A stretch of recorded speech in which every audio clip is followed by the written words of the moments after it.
Shalom.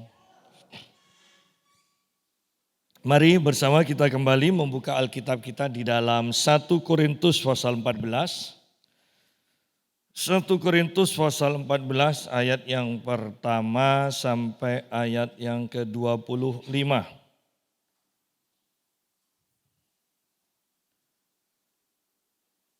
Sekali lagi tentang karunia roh. Kejarlah kasih itu dan usahakanlah dirimu memperoleh karunia-karunia roh, terutama karunia untuk bernubuat. Siapa yang berkata-kata dengan bahasa roh tidak berkata-kata kepada manusia, tetapi kepada Allah, sebab tidak ada seorang pun yang mengerti bahasanya. Oleh roh ia mengucapkan hal-hal yang rahasia. Tetapi siapa yang bernubuat, ia berkata-kata kepada manusia. Ia membangun, menasehati, dan menghibur. Siapa yang berkata-kata dengan bahasa roh, ia membangun dirinya sendiri. Tetapi siapa yang bernubuat, ia membangun jemaat. Aku suka supaya kamu semua berkata-kata dengan bahasa roh. Tetapi lebih daripada itu, supaya kamu bernubuat. Sebab orang yang bernubuat lebih berharga daripada orang yang berkata-kata dengan bahasa roh. Kecuali kalau orang itu juga menafsirkannya sehingga jemaat dapat dibangun. Jadi saudara-saudara, jika aku datang kepadamu dan berkata-kata dengan bahasa roh, apakah gunanya itu bagimu? Jika aku tidak menyampaikan kepadamu pernyataan Allah, atau pengetahuan, atau nubuatan, atau pengajaran. Kita berhenti sampai sini dulu. Nah, Rabu yang lalu kita sudah membahas 1 Korintus pasal 12 tentang rupa-rupa karunia. Tetapi satu roh. Kita sekarang akan bahas pasal 14. Nanti penutupannya kita akan bahas dengan kasih ya. 1 Korintus pasal 13. Nah, perhatikan di sini. Kalau kita lihat 1 Korintus pasal 12 ayat yang pertama, di sini dikatakan sekarang tentang karunia-karunia roh. Aku mau saudara-saudara supaya kamu mengetahui kebenarannya. Perhatikan tentang karunia roh, Paulus katakan aku mau supaya kamu mengetahui kebenarannya. Berarti semuanya harus diajar, supaya mengerti, mengetahui kebenaran tentang karunia roh dan mengalami atau mempraktekkan karunia roh. Itu kemauan Paulus sebagai rasul dan tentunya berbeda dengan kebanyakan orang sekarang, hamba-hamba Tuhan yang tidak mengakui dan tidak mengajarkan tentunya dan tidak mempraktekkan karunia-karunia roh. Ya, kita itu sebenarnya sekarang ini terjebak dengan hukum Taurat kembali. Ya, memulai dari roh, ya, memulai dengan roh tetapi mengakhiri dengan daging. Itu hukum Taurat. Artinya begini, kamu harus berbuat ini, kamu harus berbuat ini, kamu harus berbuat ini. Dan hukum Taurat mengatakan kalau kamu gagal satu kali aja kamu mati. Kamu akan dihukum. Kita sebenarnya terjebak di sana, ya. Sehingga pada akhirnya kita tidak mengakui tentang kuasa Allah. Kita hanya sekedar menjadi orang baik. Bahkan baiknya menurut anggapan kita sendiri, ya. Kita terjebak di sana. Nah, lihat kembali 1 Korintus 12 ini. Aku mau, saya singkat dengan ayatnya dengan bagian terakhir. Aku mau supaya kamu mengetahui kebenarannya, kebenaran tentang karunia roh. Pasal 14 ayat pertama. Kita lompat dulu, kejarlah kasih, karena nanti kita bahas terakhir ini.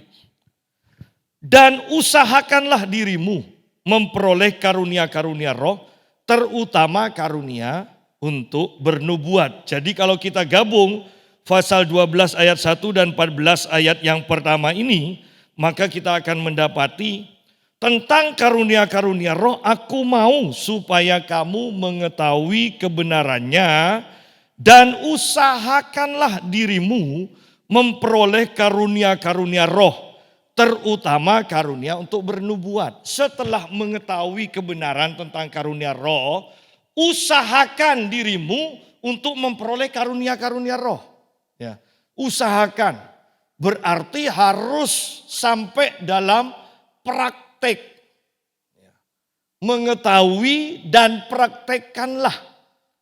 Mengetahui tentang kebenaran dan milikilah rasa haus untuk berusaha memperolehnya. Miliki keinginan yang kuat untuk memperolehnya. Banyak dari orang Kristen sudah yang penting selamat. Ya. Tetapi tidak ada kerinduan. Bahkan kalau saya mau tekankan secara umum, kan banyak janji-janji Tuhan itu. Tetapi kalau mau jujur, berapa banyak orang Kristen, berapa persen dari orang Kristen yang mendoakan supaya janji-janji yang begitu banyaknya itu terjadi dalam kehidupan kita. Kita menemukan orang Kristen yang, sudahlah apa katanya Tuhan. Ya. Tetapi Tuhan tidak tertarik dengan orang yang seperti itu. Tuhan tertarik kepada orang-orang yang begitu merindukan Dia. Begitu menginginkan apa yang dimilikinya itu loh. Anda bisa bayangkan kalau Anda memiliki sesuatu dan Anda memberi kepada anak-anak Anda, istri atau suami Anda, dan mereka ketika diberi dan mereka responnya tidak bergairah. Dan mereka kata, sudah dah taruh sana. Ya, taruh sana nanti apa katanya. Dalam hati, tidak akan saya belikan lagi. Dan bukankah kebanyakan orang Kristen sikapnya seperti ini terhadap janji-janji Tuhan. Bayangkan ada 7 ribuan janji Tuhan kepada orang-orang Kristen, kepada umat pilihannya. Ada 7 ribu. Kira-kira berapa persen dari janji-janji Tuhan ini yang kita inginkan, kita doakan dan kita dapatkan? Banyak dari kita bahkan tidak tahu bahwa begitu banyaknya janji Tuhan itu. Sampai ribuan, bahkan sampai 7 ribuan. Ya. Itu kalau dipakai 3 aja janji kita, janji Tuhan. 3 saja kita dapatkan setiap hari. Bukankah kita akan memukau. Dan kalau hanya didapatkan 3 dalam sehari, tidak selesai itu. 7 ribu loh. Ya, 7 ribu. Ya. Jadi dengan janji 7 ribu ini saja, sebenarnya bukankah hidup kita seharusnya penuh dengan ucapan syukur. Tetapi buktinya kita masih bersungut-sungut terus. Kita menggerutu. Kita mengeluh. Ya. Kembali kepada pembahasan kita. Aku mau supaya kamu mengetahui kebenaran tentang karunia-karunia roh. Dan usahakanlah dirimu memperoleh karunia-karunia roh. Terutama karunia untuk bernubuat.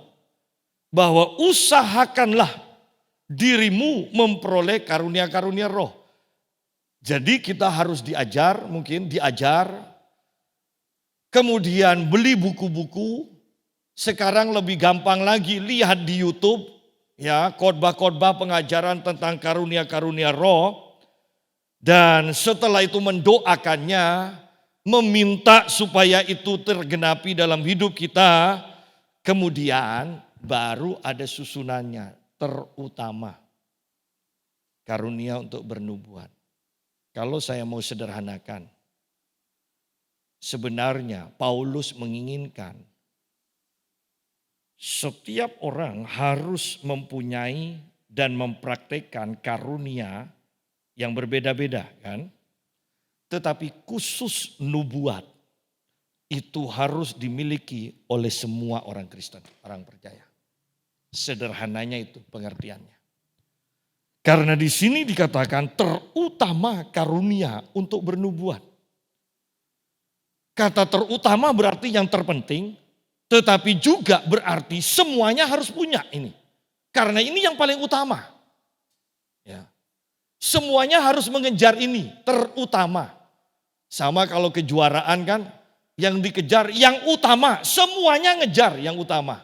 Sama di sini karunia yang utama itu adalah nubuat, sehingga semua umat Tuhan harus mengejar ini, nubuat. Ya, nubuat. Nah, ayat yang kedua. Siapa yang berkata-kata dengan bahasa roh tidak berkata-kata kepada manusia, tetapi kepada Allah. Sebab tidak ada seorang pun yang mengerti bahasanya. Oleh roh, ia mengucapkan hal-hal yang rahasia. Nah, ayat yang kedua ini berbicara tentang doa di dalam bahasa roh. Ingat, ini doa dalam bahasa roh. Berbeda dengan karunia berkata-kata dalam bahasa roh. Ya. Berdoa dalam bahasa roh itu erangan dari manusia roh kita yang digerakkan, dibantu oleh Roh Kudus dan ditujukan kepada Allah. Sehingga istilah sederhananya saya katakan, yang lain enggak usah ikut-ikut. Ya.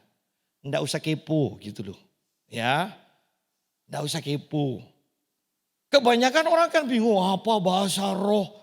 Itu kan dari setan, kalau udah ada yang ngerti. Lu memang bukan untuk dimengerti orang. Ini tujuan luapan hati kita kepada Tuhan, khusus kepada Tuhan. Ya, khusus kepada Tuhan. Kalau orang luar negeri itu ya, kalau ada orang nelpon, bahasa sopannya, gaya sopannya, mereka tidak akan mau mendengar. Tapi kalau orang Indonesia kan beda. Kita langsung disendengkan.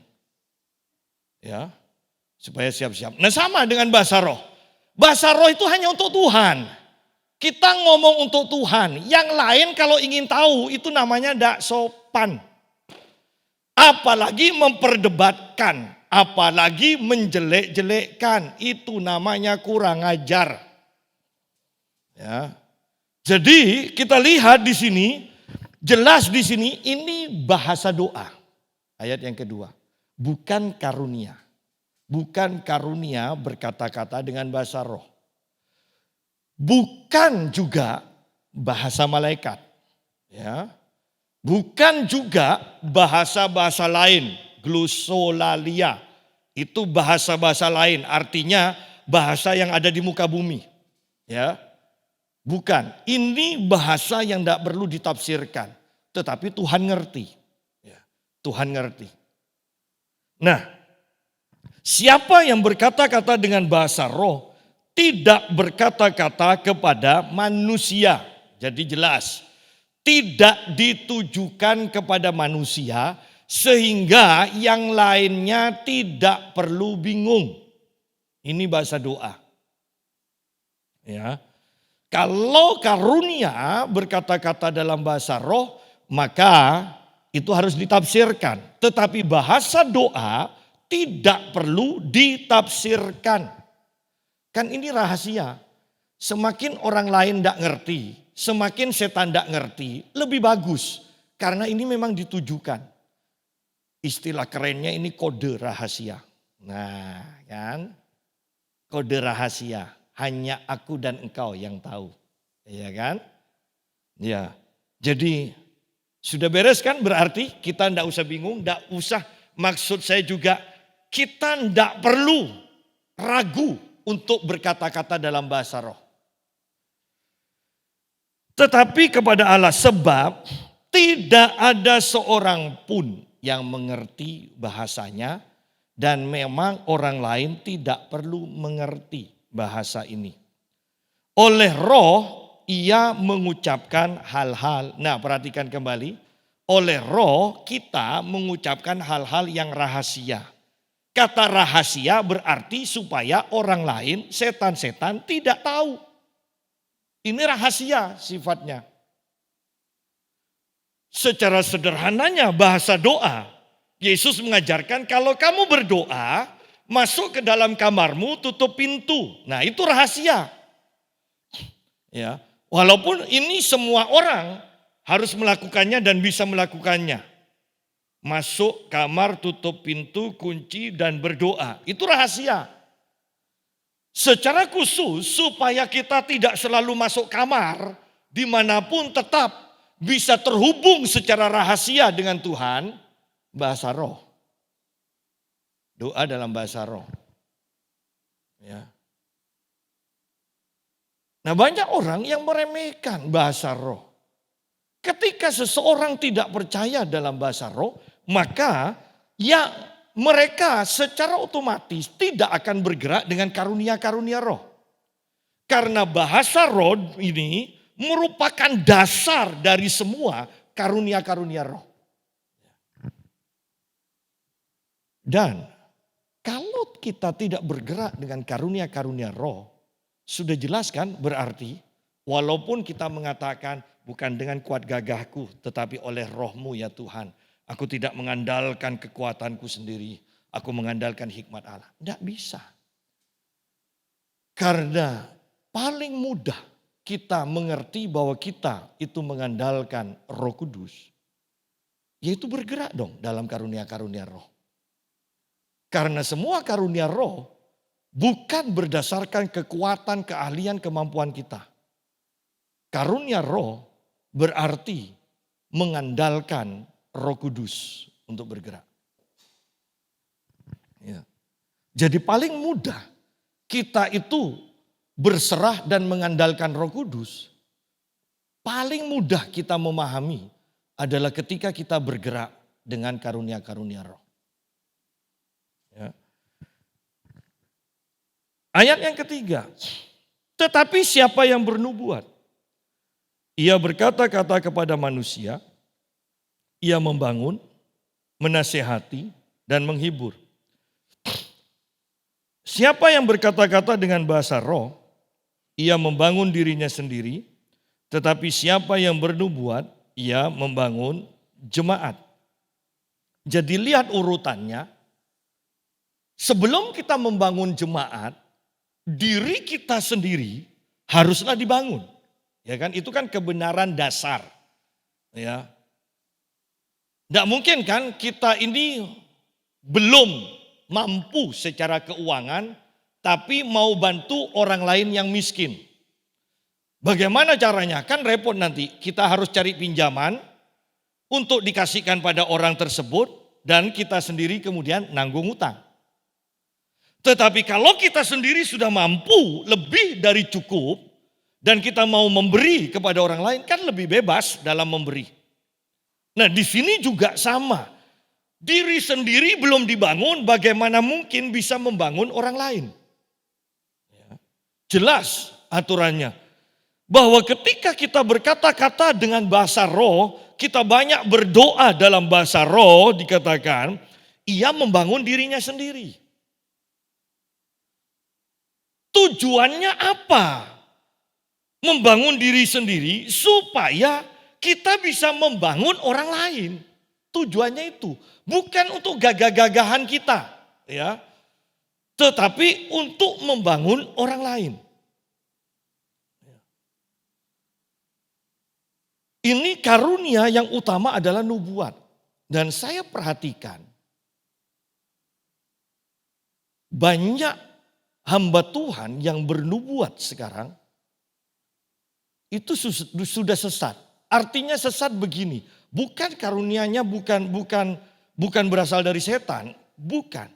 Tetapi artinya begini, bahwa nubuat dipakai untuk membangun jemaat, untuk mempermuliakan Tuhan.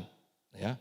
Otomatis nubuat ini tujuannya supaya jemaat lebih mudah berhubungan, terhubung dan mengenal Tuhan. Tujuannya itu. Tetapi banyak hamba Tuhan sekarang memakai nubuatan supaya jemaat itu datang pada dirinya. Ya. Ini yang saya katakan sekarang banyak yang disesatkan. Kenapa? Karena tujuan nubuat itu supaya jemaat bisa kenal Allahnya. Jemaat lebih fokus kepada Allahnya. Jemaat mengejar Tuhan, bukan mengejar hamba Tuhan yang bernubuat. Ya. Jadi ini yang harus kita pahami. Saya menolak beberapa undangan dari persekutuan doa dari gereja yang hanya suka untuk dinubuatin. Ya. Oleh karena itu saya sekarang lebih banyak di tempat ini. Kenapa? Memang saya tolak. Anda bisa bayangkan satu persekutuan doa yang saya tolak itu punya cabang sekitar 21 cabang. Nah kalau makanya saya dulu sering khotbah ke Surabaya itu karena beberapa cabangnya itu ngundang saya. Tetapi yang saya lihat pergi ke cabang yang ini sebagian besar ketemu sama orang itu juga.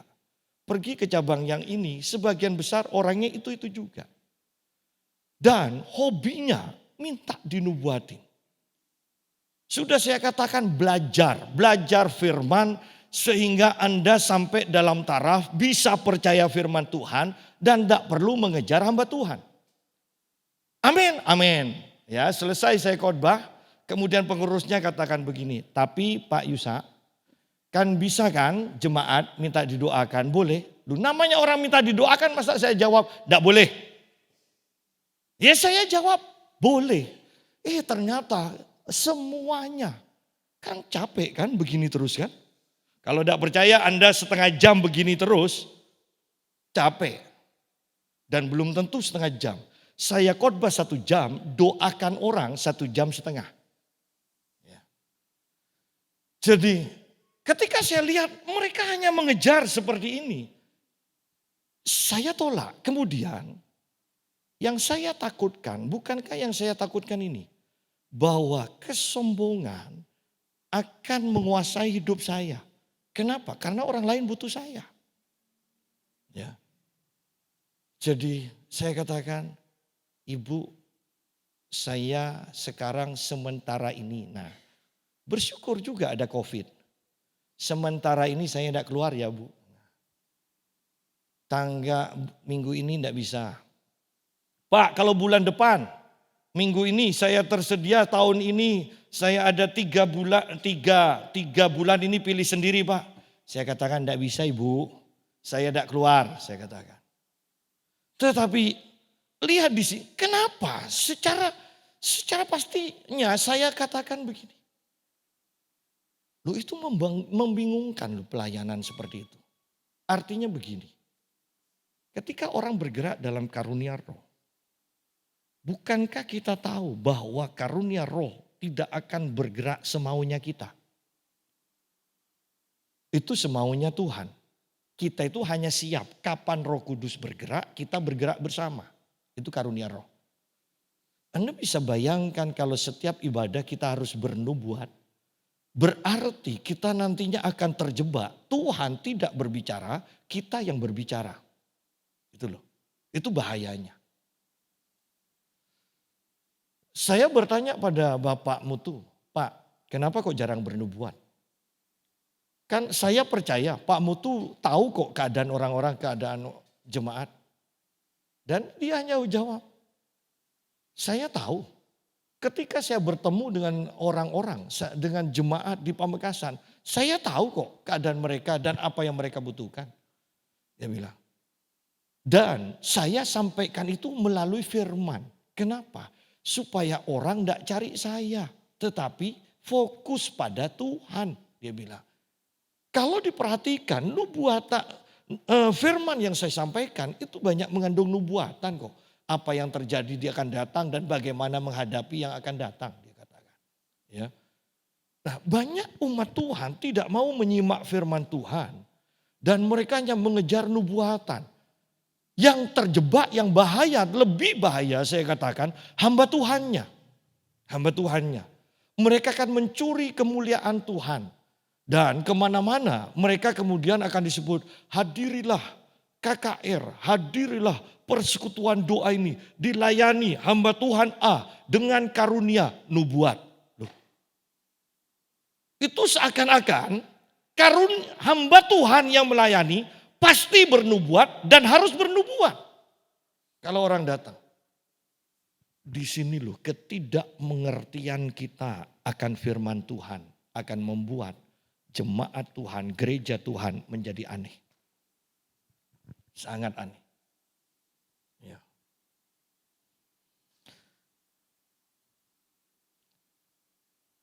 Kembali kepada ayat yang ketiga.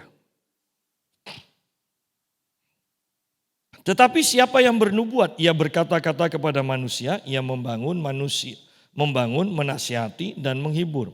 Siapa yang berkata-kata dengan bahasa roh, siapa yang berkata-kata dengan bahasa roh, ia membangun dirinya sendiri. Tetapi siapa yang bernubuat, ia membangun jemaat.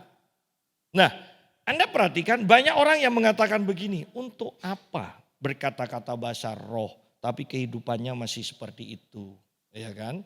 Lebih baik kan yang enggak usah berbahasa roh, enggak usah bernubuat, tapi kan baik. Ya.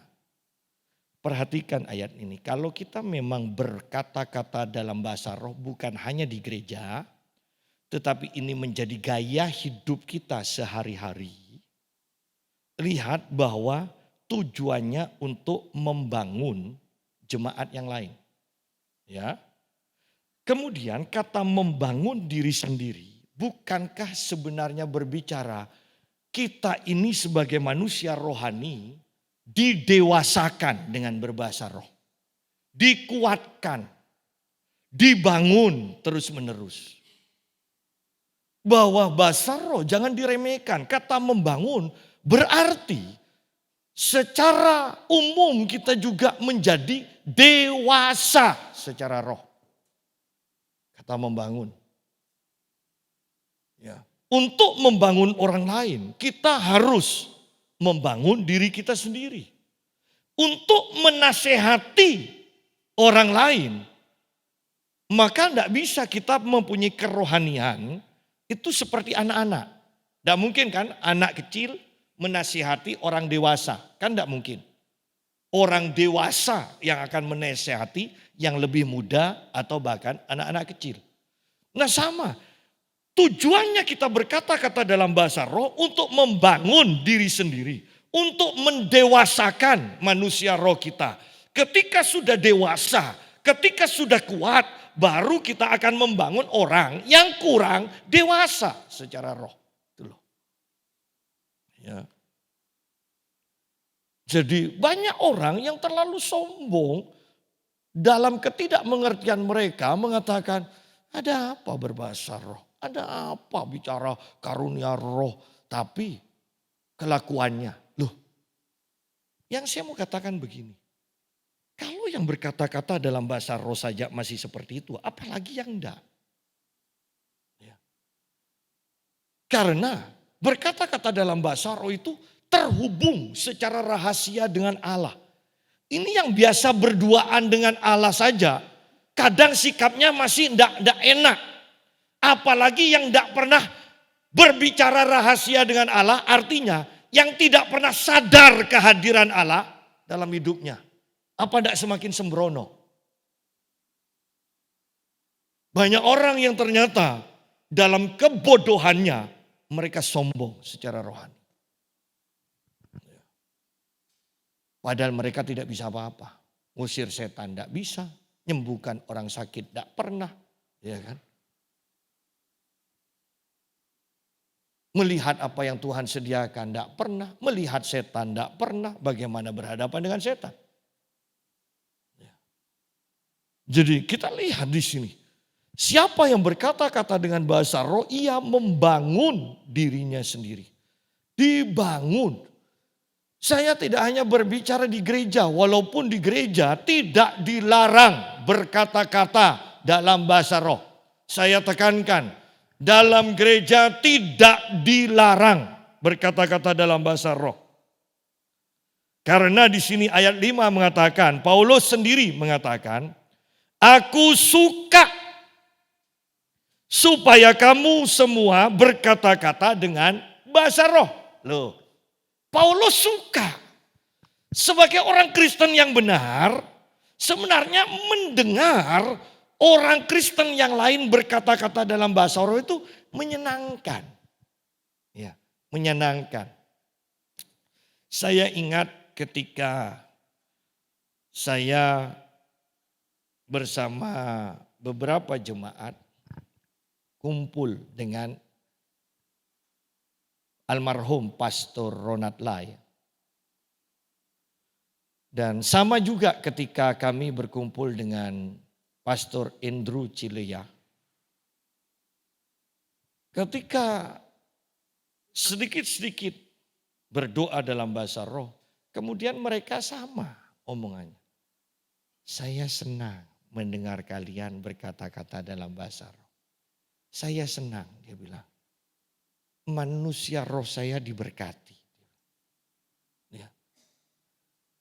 Manusia daging tidak bisa nangkap bahwa bahasa roh dari orang lain itu bisa memberkati, menyejukkan hati kita.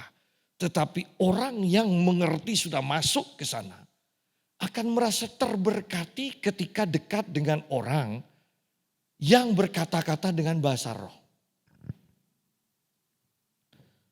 Kembali kepada pembahasan kita.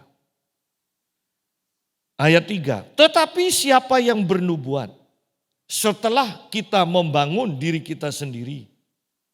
Dikatakan siapa yang bernubuat ya membangun jemaat. Dan nubuatan itu dikatakan sekarang setelah banyak berkata-kata dengan Tuhan secara rahasia, sekarang rahasia Tuhan itu disampaikan sekarang kepada jemaat yang lain. Isinya adalah membangun, menasehati, dan menghibur. Kata menghibur ini berarti mengkoreksi, menegur. Itu menghibur ya. Menghibur itu ada kata-kata koreksi di sana. Ya. Kenapa kamu sedih? Kamu sedih kan karena begini-begini. Kamu melakukan ini. Nah itu. Ya, jadi isi dari nubuatan itu membangun, menasehati, dan menghibur. Berarti ada teguran, ada pemulihan, ada nasihat, ada pengarahan. Ada hamba Tuhan atau orang yang mengaku hamba Tuhan lah. Kalau dia melayani itu sembrono. Kamu ya di sana ya siap-siap ya bangun garasi baru ya. Saya lihat itu kamu akan ditambahi mobil dengan Tuhan. Nubuatan bukan seperti itu. Perhatikan, nubuatan itu membangun, menasehati, dan menghibur. Perhatikan. Nubuatan bukan menjanjikan akan dapat. Nubuatan yang benar adalah membangun, menasehati, dan menghibur. Kalau tidak ada satu atau dua ya dari tiga hal ini, jangan-jangan itu bukan nubuatan, itu ramalan. Ya.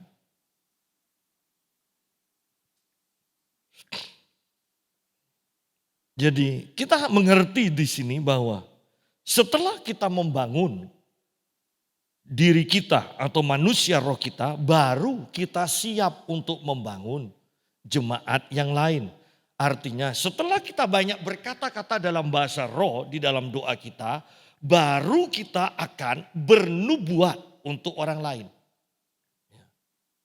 Sebenarnya ketika kita banyak berkata-kata dalam bahasa roh, nanti tiba-tiba muncul inspirasi di dalam pikiran kita.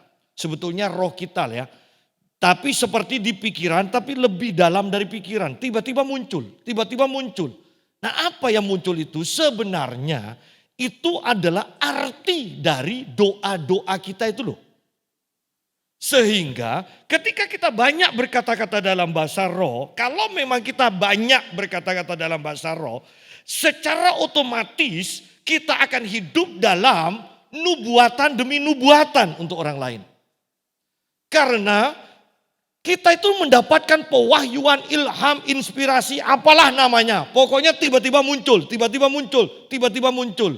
Dan ketika itu disampaikan kepada orang di hadapan kita yang tiba-tiba muncul itu, maka itu pasti pas. Karena itu saya beberapa kali disebut punya ilmu terawang. Ya. Karena itu ketika lihat orang langsung muncul. Itu loh nubuatan. Ya. Jadi setelah membangun diri sendiri, baru kita akan membangun orang lain.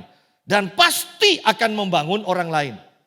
Karena tujuan kita berkata-kata dalam bahasa roh, supaya kita bisa mengaktifkan semua karunia roh dalam kehidupan kita. Terutama karunia nubuat. Ya.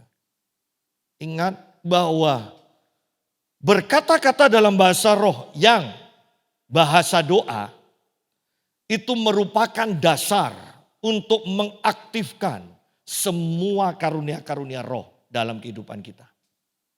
Ya. Ayat 5, aku suka supaya kamu semua berkata-kata dengan bahasa roh. Loh, Paulus suka. Kenapa hamba Tuhan yang lain kok tidak suka? Paulus di zamannya sangat suka. Kenapa hamba Tuhan zaman sekarang banyak yang tidak suka? Apakah berbeda mereka dengan Paulus? Perhatikan. Kalau tidak berbeda, pasti suka juga. Karena mereka berbeda dengan Paulus, mereka tidak suka mendengar orang berkata-kata dalam bahasa roh. Perhatikan, bahkan orang-orang keras, orang-orang yang mempunyai atau dikuasai roh jahat. Ketika masuk dalam atmosfer di mana orang-orang berdoa dalam bahasa roh, mereka bisa manifest sendiri kok. Mereka akan sesak nafas, mereka tidak akan bisa ada di tengah-tengah. Mereka pasti di belakang, bahkan ujung-ujungnya mereka keluar dari gereja. Karena mereka memang tidak tahan, tidak enak. Ya. Oleh karena itu yang tidak enak, nah kan patut dicurigai juga. Walaupun labelnya hamba Tuhan, kalau tidak enak mendengar kata-kata bahasa roh, jangan-jangan tidak menuduh ya, walaupun secara pengalaman. Ya, jangan-jangan ada roh jahatnya. Kan sekarang musimnya kan. Roh-roh jahat pun menyamar jadi malaikat terang. Musim. Ya. Jadi di sini Paulus, saya suka ayat ini. Aku suka, kata Paulus, supaya kamu semua berkata-kata dengan bahasa roh. Tetapi lebih daripada itu, bahasa saya, tapi jangan puas di sana. Aku suka kamu berkata-kata dengan bahasa roh, tapi jangan mandek di sana. Harus terus bertumbuh, harus terus meningkat.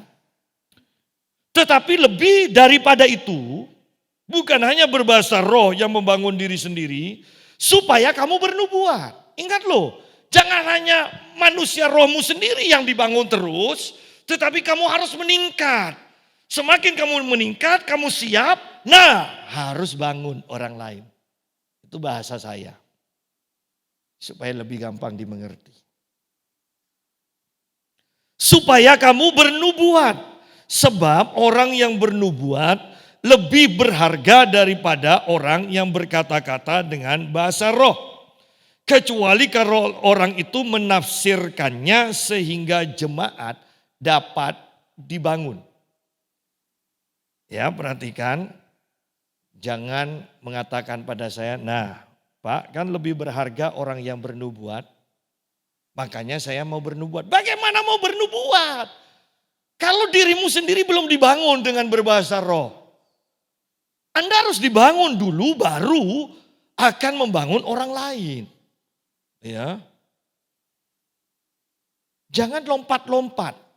Kita itu disuruh berjalan dipimpin roh, bukan melompat-lompat, itu pocong. Ya. Orang dirinya sendiri belum dibangun mau bangun orang lain kan gitu. Ya. Sebab orang yang bernubuat lebih berharga daripada orang yang berkata-kata dengan bahasa roh. Kalau mau bahasa saya, bahwa setelah kamu meningkat, kamu akan semakin berharga. Semakin kamu meningkat, kamu semakin berharga. Ya. Harus meningkat supaya kamu semakin berharga. Kecuali kalau orang itu menafsirkannya sehingga jemaat dapat dibangun. Nah, yang saya katakan tadi bahwa kalau kita memang berkata-kata dalam bahasa roh, banyak berkata-kata dalam bahasa roh di rumah dimanapun kita berada, manusia roh kita aktif dan akan mempunyai penafsiran-penafsiran. Ya. Orang yang tidak bisa menafsir, kenapa? Karena mereka tidak terbiasa berbahasa roh. Mereka hanya berbahasa roh kalau di gereja suasana lagi ngangkat. Ya, istilahnya kan begitu. Baru mereka berbahasa roh. Nah, orang yang seperti ini nih loh yang kebanyakan menjadi batu sandungan. Ya, di luar nanti tingkahnya masih aneh-aneh. Kalau orang tersebut memang berkata-kata dalam bahasa roh, di rumah, dimanapun dia berada, ketika tidak ada orang, dia akan gunakan waktu itu untuk berkata-kata dalam bahasa roh. Maka orang itu akan menjadi orang yang tenang. Orang yang terus dibangun dan siap untuk membangun orang lain. Ya. Jadi saudara-saudara, jika aku datang kepadamu, dan berkata-kata dengan bahasa roh, apakah gunanya itu bagimu? Jika aku tidak menyampaikan kepadamu pernyataan Allah atau pengetahuan atau nubuatan atau pengajaran. Nah, di sini kita sudah masuk ke dalam bahasa roh yang berbeda. Jadi dalam pertemuan jemaat tidak boleh hanya berbahasa roh dikatakan. Hasil dari engkau berkata-kata dalam bahasa roh itu harus disampaikan kepada jemaat. Saya tekankan kembali bahwa dalam pertemuan jemaat tidak boleh hanya berkata-kata dalam bahasa roh. Tetapi hasil dari kita sudah berkata-kata dalam bahasa roh itu yang harus dimanifestasikan. Hasilnya apa? Hasilnya ini yaitu pernyataan Allah, pengetahuan atau nubuat atau pengajaran. Saya tambahkan pengajaran yang bersifat pewahyuan. Ini semua hasil dari kita banyak berkata-kata dalam bahasa roh. Ada hasilnya, bukan hanya rame, tetapi ada hasilnya, yaitu kita bisa mendapatkan pewahyuan dari Allah, kita bisa mendapatkan pengetahuan, kita bisa bernubuat, kita bisa mengajar.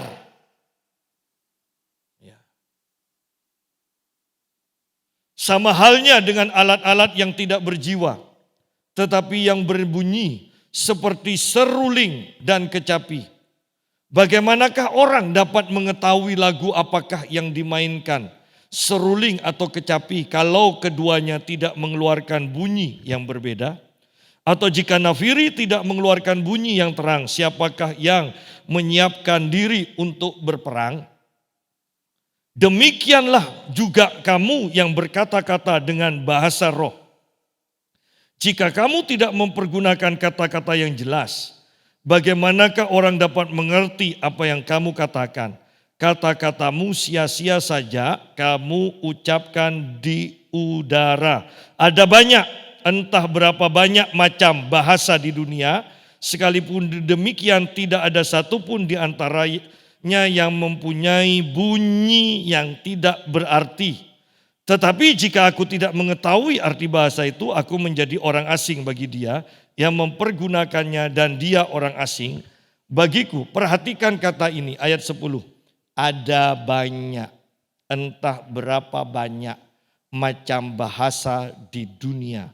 Sekalipun demikian, tidak ada satupun di antaranya yang mempunyai bunyi yang tidak berarti. Anda bisa tangkap di sini, berarti ini sudah beralih. Ini bukan bahasa doa lagi. Ini sudah masuk ke dalam karunia roh. Ini harus ditafsirkan. Ya. Ini yang tidak boleh sembarangan. Kenapa? Bahasa doa dan karunia berkata-kata dalam bahasa roh. Levelnya, urapannya, wibawanya berbeda. Ingat pengalaman kita dahulu waktu gereja masih kecil. Ketika hadirat Tuhan hadir dengan kuat, kita berbahasa roh dan hadirat Tuhan hadir. Kemudian seseorang berkata-kata dalam bahasa roh, ini sudah yang karunia, maka yang karunia ini akan menekan. Tanpa disuruh, yang lain disuruh. Kita kata semuanya berhenti kecuali si A. Tanpa disuruh. Kata-kata bahasa roh dari orang yang berkata-kata dengan karunia. Ya, bukan bahasa doa. Wibawanya lebih kuat dan menekan yang bahasa doa itu. Sehingga secara otomatis yang bahasa doa kan tiba-tiba berhenti. Tinggal satu ini yang terus berkata-kata dalam bahasa roh. Dan itu harus ditafsirkan. Bayangkan kalau karunia berkata-kata dalam bahasa roh ini tidak ditafsirkan. Mereka berkata-kata dalam bahasa roh, yang lainnya diem atau menantikan tafsirannya, tetapi tidak mendapatkannya. Yang bahaya adalah ketika orang berkata-kata dalam bahasa roh dan tidak ditafsirkan, mereka seperti orang bingung. Mereka akan terus berkata-kata dalam bahasa roh, mereka mencari tafsirannya tetapi mereka tidak mendapatkan. Kenapa? Karena mereka tidak pengalaman dengan itu. Tetapi ini kan karunia. Ini Roh Kudus, sampai ada yang nafsirkan atau orang itu berhenti, baru selesai. Kalau dia terus berkata-kata dalam bahasa roh, ini akan terus. Terus. Kalau tidak ditafsirkan, ini akan terus. Dan orang itu sendiri akan kebingungan, apalagi yang lain. Kan gitu. Sampai ada yang menafsirkan atau orang itu tersendiri yang menafsirkan, baru semuanya reda dan semua jemaat kemudian mulai akan berdoa dalam bahasa roh kembali. Sehingga dari pengalaman itu saya meyakini bahwa tidak akan ada kekacauan kalau memang Roh Kudus yang bekerja. Semuanya tertib. Tertib. Ya. Justru yang selalu tenang, hening ini yang tidak tertib. Kalau Tuhan Roh Kudus maunya bergerak cepat, kita tenang-tenang, berarti kan kita tidak tertib. Ya, ingat tertibnya versi Tuhan dan tertibnya versi manusia seringkali berbeda. Ya.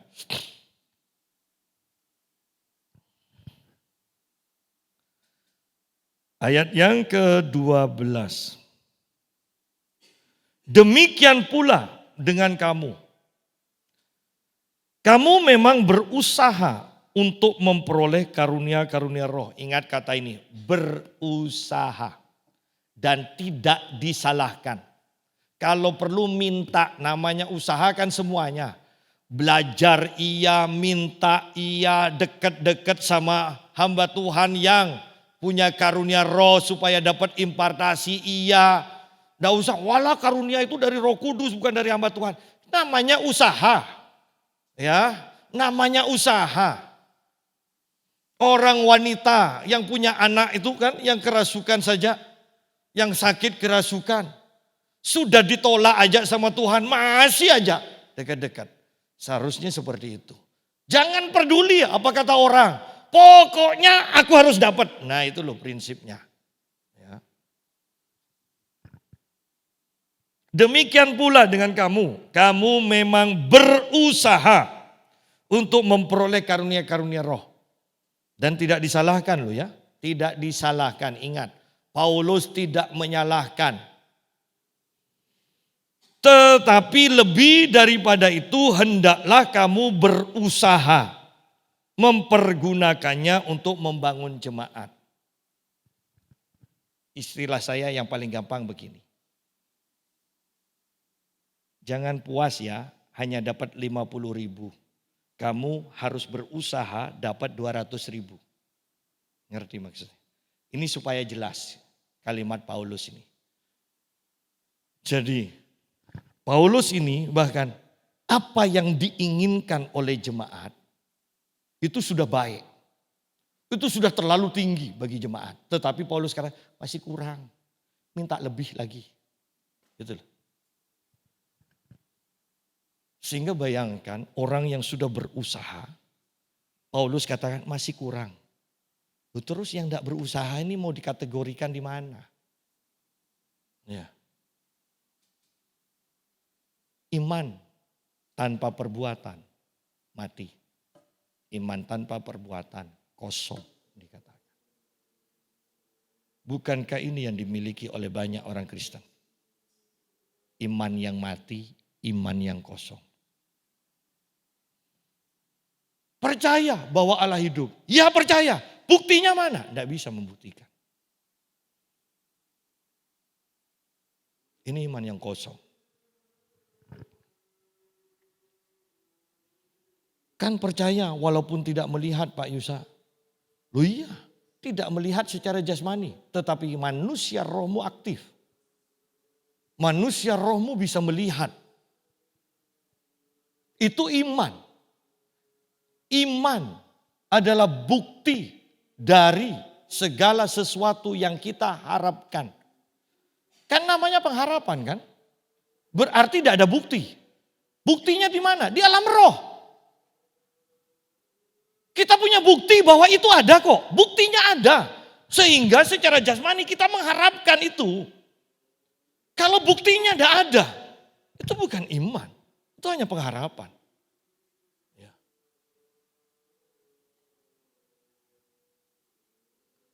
Mari kita lihat sendiri. Jadi iman, ingat. Bukti dari yang tidak kelihatan itu iman.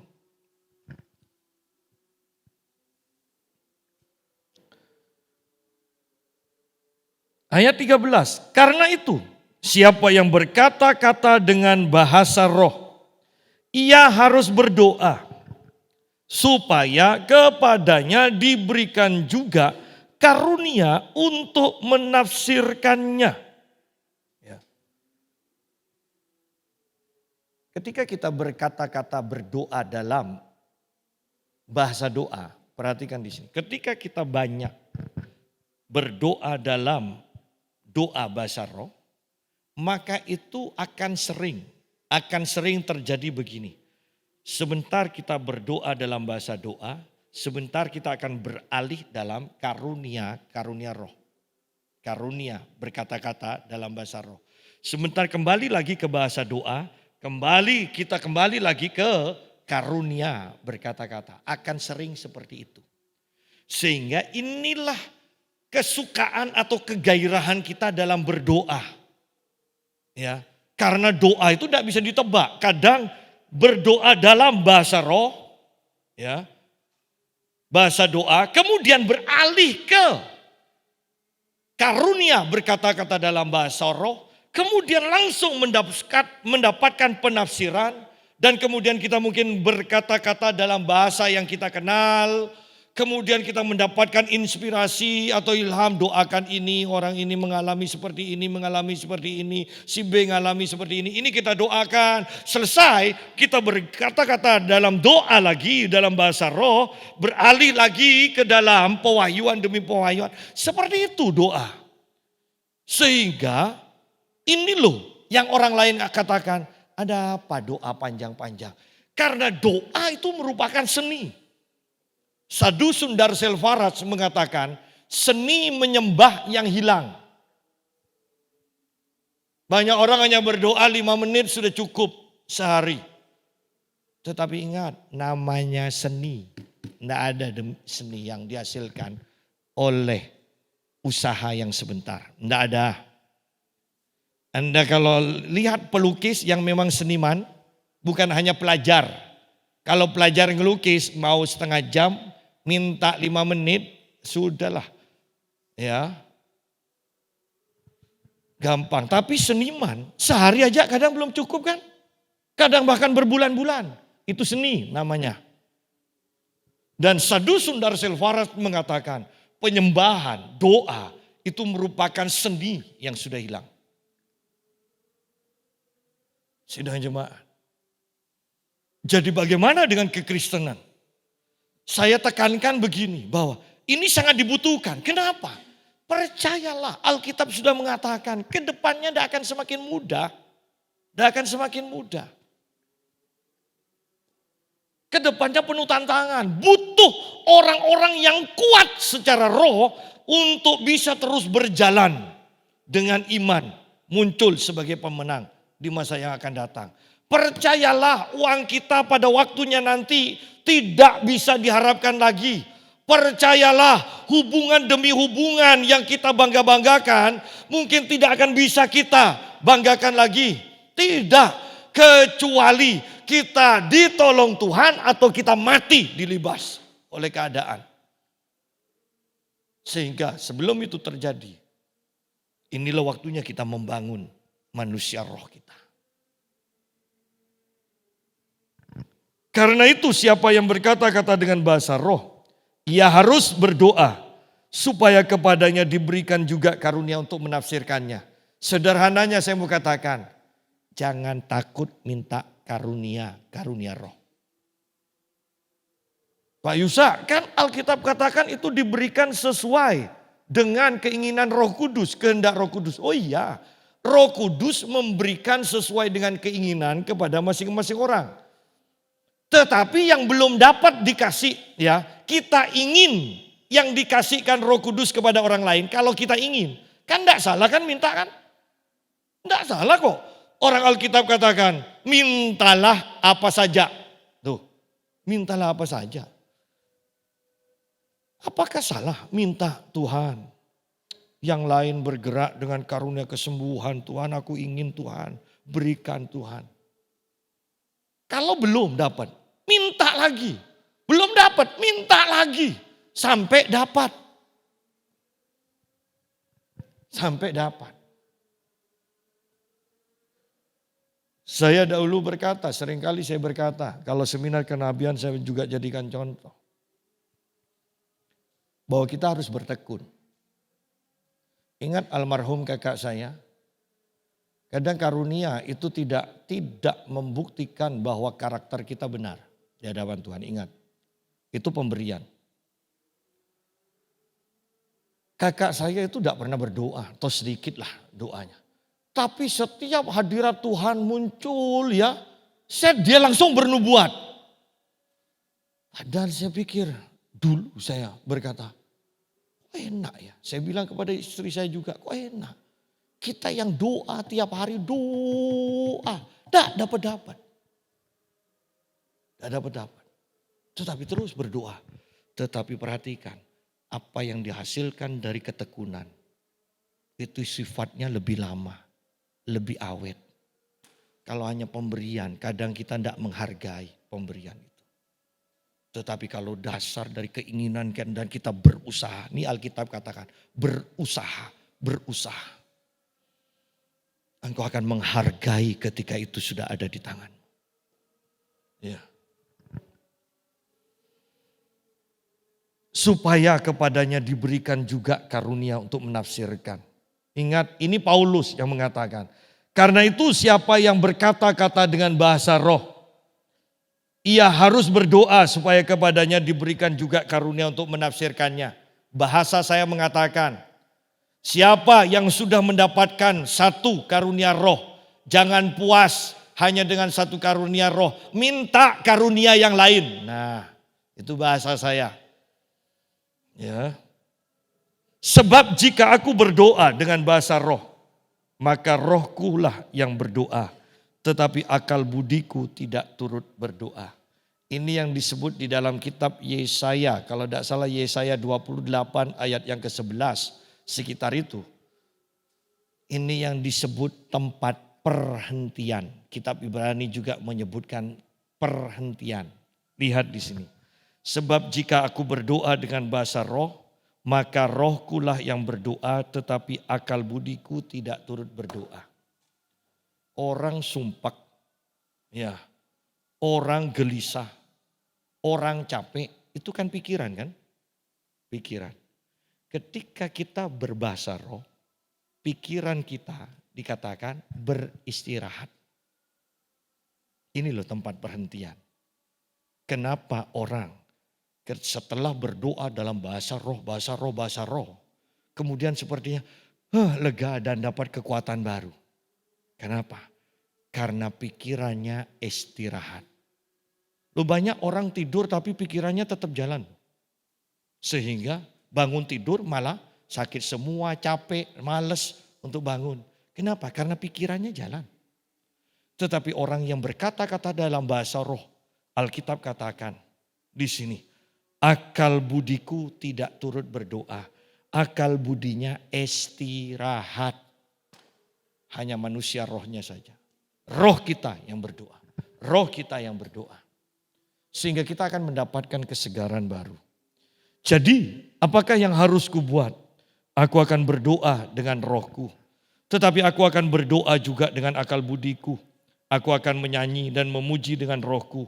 Tetapi aku akan menyanyi dan memuji juga dengan akal budiku. Artinya apa? Bahwa akal budi kita sekarang. Kenapa akal budi kita berdoa? Sumbernya dari mana? Sumbernya dari kehidupan manusia roh kita. Kan awalnya berkata-kata dalam bahasa roh. Akal budi istirahat. Paulus katakan, lalu apa yang aku lakukan? Aku akan berdoa dalam bahasa roh. Berkata-kata dengan rohku, dikatakan rohku, dan kata-kata rohku ini akan mengalir kepada akal budiku yang akan membuat akal budiku juga berdoa selaras dengan kata-kata roh. Sehingga sekarang inilah yang disebut bukan dengan kuat gagahku tetapi oleh roh Tuhan. Akal budi kita berdoa pun sumbernya dari berkata-kata dalam bahasa roh itu. Atau sederhananya, akal budi kita berdoa sumbernya dari manusia roh kita. Ini hanya menafsirkan. Bukan dari kekuatan atau sumber dari jiwa atau akal budi. Tidak, sumbernya dari manusia roh kita. Dialirkan ke jiwa kita berupa penafsiran-penafsiran. Sehingga ketika kita mendeklarasikan dengan akal budi kita muncul, mulut kita mendeklarasikan, kita semakin kuat. Kita semakin kuat. Kenapa? Karena sumbernya dari roh dan manusia roh kita. Ya. Saya percaya kalau ini dikhotbahkan di tempat lain banyak orang yang bingung. Tetapi saya percaya pada anugerah yang Tuhan berikan pada jemaat GBPS Pamekasan. Ya, bahwa ini loh karunia-karunia roh. Ini loh berdoa dalam bahasa roh. Saya lanjutkan Rabu depan ayat yang ke-16 dan selanjutnya. Ya, berarti kira-kira kita akan bertemu 2 kali, 3 kali pertemuan lagi. Baru selesai. Tetapi biarlah kita mengerti, memahami ini. Bahwa ini loh karunia roh. Ini loh berkata-kata dalam bahasa roh. Ini loh yang merupakan bahasa doa, ini yang karunia. Nanti kan juga di ayat yang di pasal 13 ada bahasa malaikat. Bahasa malaikat itu bagaimana lagi?